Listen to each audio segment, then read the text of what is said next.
Okay, so speaking of teams that did not play up to expectations, we'll say, against lesser opponents, to put it nicely, Austin Peay rolls into Georgia, and Austin Peay's D line said, "Oh, Georgia's offensive line is huge. So what?" They don't care. Well, they said it. They said it a couple of times. Everybody's going to point to the goal line stand, right? And that was bad. But Georgia also ran for 190 yards in this game and looked really good running the football at times.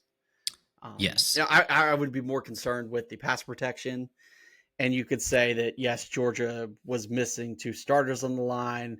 They had another, some other guys, John Jackson got hurt at one point. Yeah, I'll touch on that in a second. The run game is absolutely there, which is awesome to see because we couldn't do that last year. Right. But the big question mark coming out of that game was the quarterback play. Gunner, on paper, had great numbers, but didn't complete a pass over 15 yards. So is it a overreaction or underreaction? Then maybe Ryan Puglisi should be the starting quarterback of Georgia. Because this is what everybody's talking about this week. It's an overreaction.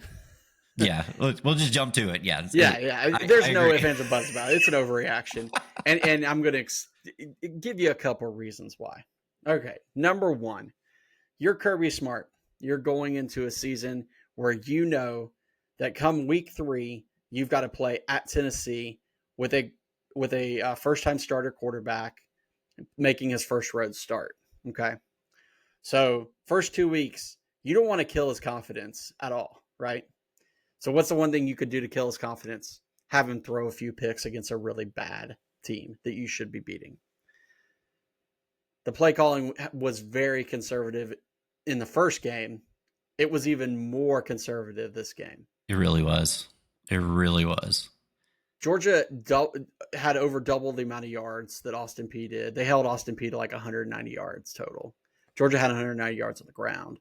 They threw for 230. It was just, there was a couple things that prevented this game from being what it really should have been. 28-6 final. Probably the game was more like 45-13, if we're going to be honest here, because yes, Georgia got a goal line stop too. So you say both teams get that goal line, get touchdowns there, but Georgia, first drive of the game, they're moving the ball. The first 2 plays, Nate Frazier fumbles. Immediately kills, the momentum. They get the ball back, they score touchdowns next 2 times, just fine. Second half, they come out to open the second half. Austin Peay goes 3 and out. Georgia gets the ball back, goes the entire length of the field, scores a touchdown. Which that was an awesome drive. Yeah, it was 99 yards, right? 99 yards. Yeah, I don't care who it's against. 99-yard drive is awesome. Right. And they get the ball back, and they're moving the ball again, and London Humphreys fumbles. So like every time that they got that momentum going, that typically happens in these games where you have an overmatched team, they would do something stupid that would mess it up. Penalties weren't really a problem. They only had 3 penalties in the game, but just, it was that. And it was lack of downfield passes. I mean, there were so many screens and everybody yelling at Bobo, and but I think that's what Kirby wanted. I think Kirby didn't want to take anything down the field that much because they just didn't want to kill Gunner's confidence. Now, well, I think it's also you don't want to put too much on tape, right? But that being said, there were a couple of times when Gunner made mistakes. Yes, and he seemed shy to throw the ball. There was, I think Brooks Austin said there was like 5 throws that would really make you pull your hair out. A couple of them he checked down, so that's okay. He checked down, got yards, but there were a couple of them he had some guys wide open. There was one particular play, I think it was a 3rd down. Gunner kind of got flushed to his right, and he's got a wide open guy like 10 yards down the field, and he ends up like just throwing it away. Like, settle down, look for your guys. There were 0 targets to the tight ends the whole game. It was a sloppy game for Georgia. 28-6 is bad, and everybody's all up in arms about it. Probably really wasn't that bad. Georgia was really in control of the game. I think the worst thing that comes out of the game was Ethan Barbour breaking his leg. That sucked. That was awful. That was awful. I mean, that was at the end of the half when we got stuffed on the goal line, and like that was just bad. So you take that out. It was also a weird game because of the lightning delay at halftime and everything, but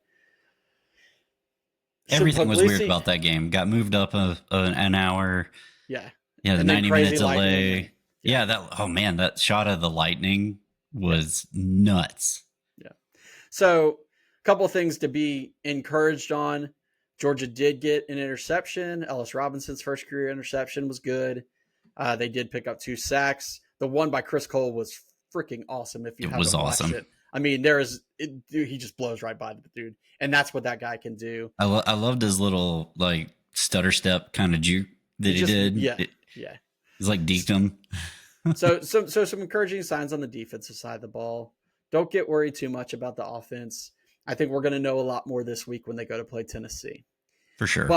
But it does concern me, and we will talk about it more in the preview, that we haven't opened it up at least a little bit down the field.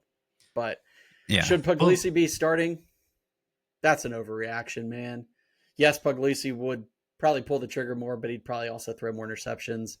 And I don't think you have seen enough, and I don't think Kirby let Gunner have enough leash to really show what he can do. So to me, that's a complete and total overreaction. I do too. And any dog fan that's out there saying otherwise, too much. Trust Kirby. Right. We've been through this. We've talked about this a lot in a lot of our shows. Trust Kirby. Remember Stetson Bennett? Everybody was all like, oh, JT. I was one of those guys. I was wrong. I admitted it. And that's a sign of growth as a human being. So I trust Kirby. If he says Gunner's the best chance for Georgia to win, I believe it. Yeah. 100%. The one thing that is really just driving me nuts is the pass protection from the offensive line. It seems like right now the run game is cooking. It's looking good. But for whatever reason, I don't know if it's Gunner just holding on to the ball too long or he just doesn't have time. It just seems like our offensive line is just letting guys through inexplicably. Yeah. Well, I think you need Ernest Green and you need Juan Gaston out there. They help 100%. They do. But last year, the excuse was, injuries here and there, and we didn't have depth. Okay, whatever. You can't use that excuse for every year because everybody has injuries. Everybody's hurt. Right. You have a ton of offensive linemen who are all 6'7" beasts, massive men who are fast and athletic. And we're going against a team that has really tiny defensive line, right, and just let them run all around. Yeah. It was infuriating. Yeah. I think part of it, having those guys hurt and having the inconsistency prevented the ability from Kirby to get, establish some guys on the line and then sub them in to get playing time. They just had to play guys and they had to mix match guys throughout the game. And that's bad because the one thing we know about offensive line, cohesiveness matters. And so if you point to, anything like you said, the pass protection and what concerns you going forward, it's that and the inability on that goal line where they just look, that goal line stand, they just look lost. Like Kirby seemed reserved to try to pass it in. And when that didn't work, like just take the points. I know it's Austin Peay, but just take the points. Yeah. I did love his reaction that they showed on TV. Like, you can't get an inch. Yeah. Oh yeah. That was to Nate Frazier on Nate Frazier's carry on like first down. Yeah. He should have gotten in, but yeah, that was just a horrible sequence of execution by Georgia. Yeah. Okay, but yeah, Ryan Puglisi, love him, but it's not his time. Not yet. His time, Gunner's time is not up, and Ryan Puglisi's time is not now. Yes. There you go.